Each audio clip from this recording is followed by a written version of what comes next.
Welcome to The Gavel, your weekly Denver City Council wrap-up. Here's what happened this week. On June 5th, the Safety Committee sent to the full City Council a ballot measure that would add a 0.34% increase to the sales tax to support Denver Health. Over the past 28 years, Denver Health's expenses have grown by 550%. Main drivers of those costs are labor, supplies, and pharmaceuticals.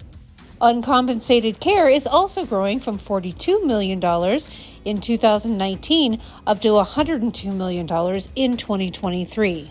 Despite the increased spending, city payments have stayed flat those 28 years.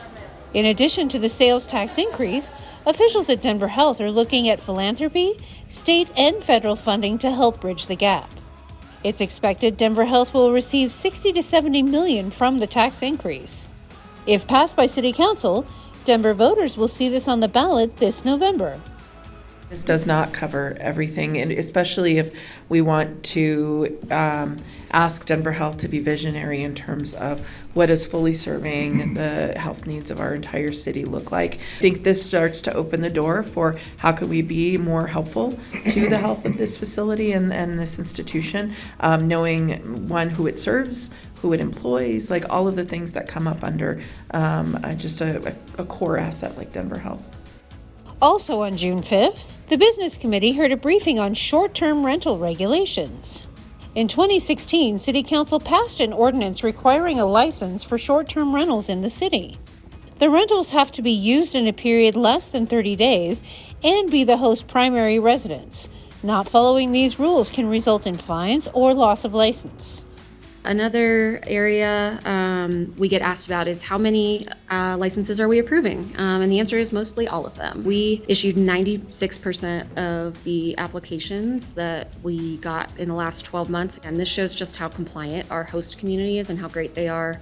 They keep getting renewed year after year for complying with the requirement.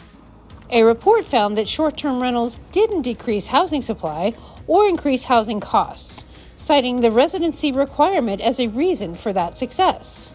Since 2019, the city has seen property complaints fall from 364 down to 175 per year. Denver also collects lodgers tax on these rentals, seeing about $8 to $10 million in revenue each year and almost $14 million in 2023. Also this week, on June 4th, the Finance Committee sent to the full Council an ordinance to submit a ballot measure for the November 5th election to add the Department for Human Rights and Community Partnerships to the charter as a cabinet agency. Also on June 4th, the Land Use Committee sent to the full City Council a bill to delay the start of Denver's sidewalk program until January 1st, 2025.